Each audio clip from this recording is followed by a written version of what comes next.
Salut tout le monde, c'est Monsieur Tone de Tone Studio Prod, super content aujourd'hui de vous retrouver pour une nouvelle vidéo actualité. Aujourd'hui, qu'est-ce qui se passe aujourd'hui? Chers amis, je me devais de vous en parler, on n'en a pas du tout parlé depuis le début de cette rentrée 2018 et c'est quand même un sujet qui est quand même très intéressant à discuter. Aujourd'hui, on va parler de Disney Play, le prochain Netflix de Disney qui va arriver courant fin d'année 2019. Alors, oui, c'est dans très longtemps. Pourquoi on en parle maintenant? Tout simplement parce que on a reçu une petite information concernant cette nouvelle plateforme qui devrait concurrencer Netflix. C'est tout simplement qu'elle serait potentiellement moins chère que Netflix, justement. Et ça, c'est plutôt intéressant. Mais avant de se plonger dans le sujet, on va parler de Disney Play. Pour ceux qui ne connaissent absolument pas le concept, d'où ça vient, on va faire un petit résumé dès à présent. C'est parti. Pour tous ceux qui ne connaissent absolument pas Disney Play, voici un bref résumé. Vous connaissez sans doute beaucoup de services à la demande qui vous permettent d'avoir un large choix de films, séries ou contenus exclusifs selon la plateforme. Celui qui domine tout à l'heure actuelle, c'est Netflix, qui en 2018 comptabilise plus de 130 millions d'abonnés.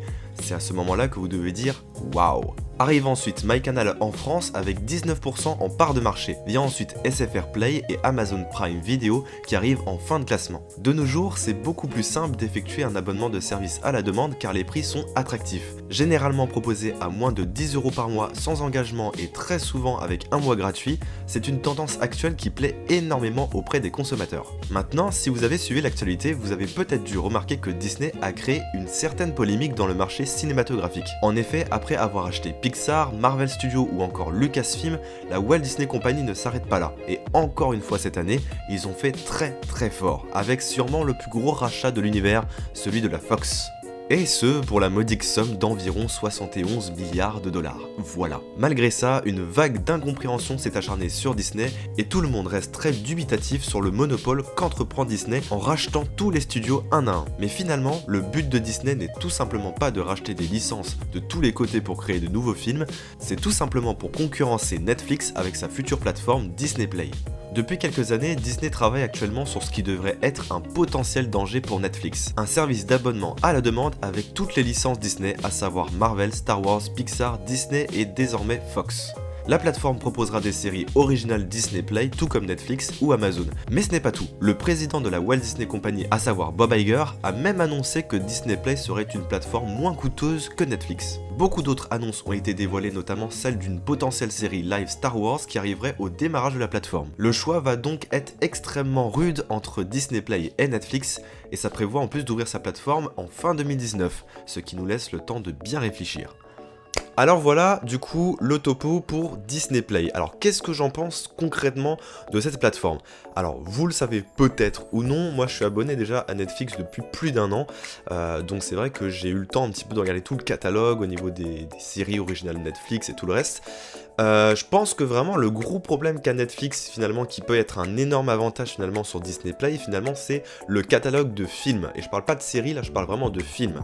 Certes, Netflix a lancé quand même certains films originaux, original Netflix, qui étaient uniquement proposés sur cette plateforme-là. En revanche, la plupart que j'ai pu voir n'étaient pas forcément à la hauteur des séries. Alors ça c'est vraiment mon simple avis. Mais voilà, après ça c'est vraiment mon avis personnel parce que j'ai pu voir par exemple quelques films comme dernièrement Extinction, donc c'était vraiment le dernier film Netflix original on va dire. Je sais pas, à chaque fois avec les films original Netflix, je trouve qu'il y a quand même c'est bien mais c'est pas folichon parce que par exemple j'avais aussi regardé Bright, c'était un film quand même assez sympathique, quand même avec gros budget qui pouvait clairement passer au cinéma, avec des acteurs cette fois-ci, et pour le coup pareil, j'ai eu cette même sensation, j'ai pas forcément trouvé que le film était dingue, ça m'a pas vraiment retenu à l'esprit, alors que pourtant il y a des grosses séries Netflix comme Stranger Things, comme vous avez, je sais pas, La Casa del Papel, qui retiennent beaucoup plus, je trouve, que certains films Netflix où finalement, bon, on se dit ouais c'est sympa, mais on passe à côté. L'avantage que va avoir finalement Disney Play, c'est que là, ils ont un catalogue assez époustouflant, très clairement, parce que voilà, Disney détient quand même une grosse partie du marché cinématographique.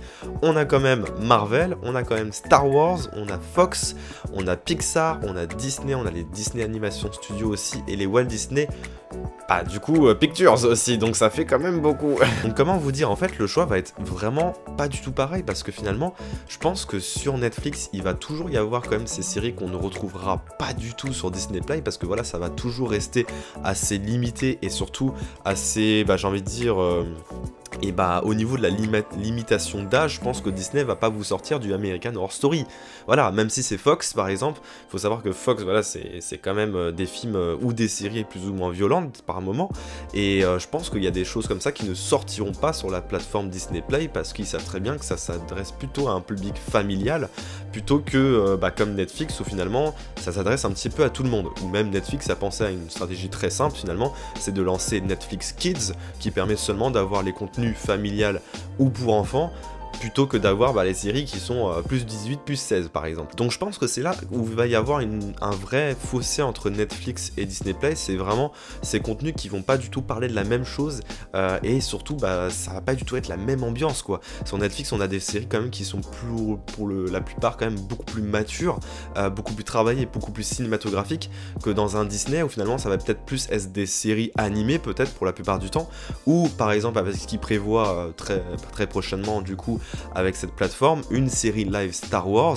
Alors ça, je pense que ça pourrait être sympathique aussi. Alors, vous le savez aussi, Star Wars, c'est pas extrêmement violent, c'est pas la même violence qu'on peut retrouver dans certaines séries Netflix. Alors bien évidemment, je dis pas que toutes les séries Netflix sont violentes, mais il y en a quand même pour la plupart qui sont pas forcément regardables à partir au moins minimum de 12 ans. C'est ça, je pense, le gros écart qu'il va y avoir. Je pense que si vous voulez vraiment regarder des films, et je parle pas de séries, je pense que Disney Play aurait vraiment un gros avantage parce que du coup, je pense qu'il y aura toute la gamme des films Fox, Disney, Pixar, Marvel, ce que vous voulez. Donc il y aura quand même une bibliothèque de films assez ouf. Je pense que pour ça, vraiment, ça va être top. Et si vous êtes fan, même par exemple de Marvel, de Pixar ou quoi que ce soit, un des studios présents justement dans Disney, c'est vrai que ça va être super sympathique parce que j'aurai quand même toute la liste peut-être. Alors le problème c'est maintenant, c'est est-ce que vraiment on va avoir toute la liste? C'est ça aussi le problème qu'on ne sait pas du tout encore à l'heure actuelle. C'est est-ce que même si on s'abonne à Disney Play, est-ce qu'on va avoir toute la bibliothèque, donc tous les films Pixar, tous les films Marvel? Ça c'est quelque chose qui n'est pas encore certifié, mais logiquement, dans la grosse logique de Disney, ça serait quand même dans leur intérêt de proposer la plus grosse gamme de films ou de séries. Maintenant voilà, moi j'attends pas forcément Disney Play vraiment pour ses contenus de films, moi j'attends vraiment pour des séries ou du contenu original qu'on peut retrouver qu'uniquement sur Disney Play. Parce que voilà, moi clairement, ce qui me donne envie de m'abonner à une plateforme telle que Netflix, Amazon ou si vous voulez MyCanal, c'est qu'on retrouve des séries qu'on ne peut trouver qu'uniquement sur ces plateformes là. Donc en fait, moi c'est ça qui va m'intéresser. Après bien évidemment, ce qui est cool et ce qui est déjà plus ou moins rassurant, c'est que Disney a déjà annoncé qu'elle allait avoir une série live action, donc avec des vrais personnages, avec l'univers de Star Wars, donc ça c'est très très bien.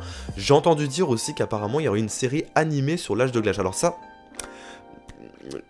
pourquoi pas? Pourquoi pas, mais après moi je trouve quand même que ça fait bizarre voilà, de trouver des dessins animés qui sont complètement pile à la licence Fox, qui se retrouvent finalement dans la licence Disney, ça fait un petit peu bizarre, surtout qu'il y a des choses, voilà, des questions quand même que je me pose, parce que voilà, comme je vous avais dit, moi je suis très fan d'American Horror Story, et ça appartient à Fox, mais qui pour le moment est chez Netflix, encore une fois, donc toute la série American Horror Story est à l'heure actuelle chez Netflix, et non pas chez Disney Play, et du coup je pense qu'il va y avoir des séries quand même qui vont être transférées chez le concurrent malheureusement, parce que c'est comme ce que je vous avais dit, je pense que Disney Play malheureusement, quand vous appelez ça déjà Disney Play, il faut pas s'attendre à mettre du American Horror Story, à Alien Predator ou quoi que ce soit. Des films comme ça passera absolument pas, parce que c'est vraiment ciblé pour un contenu familial.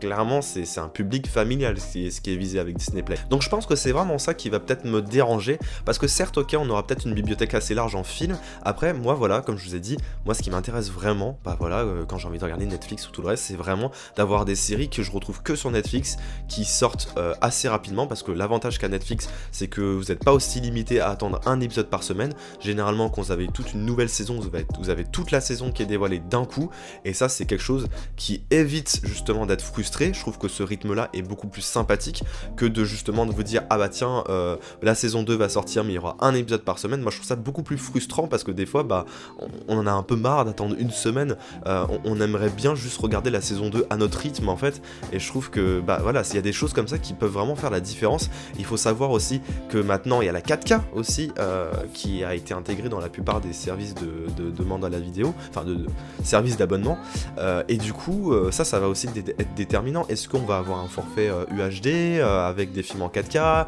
Est-ce que justement on va pouvoir avoir la possibilité d'avoir jusqu'à 4 comptes comme Netflix qui vont nous permettre justement de bien gérer un petit peu tout ça? Parce que oui, certes, potentiellement oui, le Netflix version Disney du coup sera peut-être moins cher que Netflix.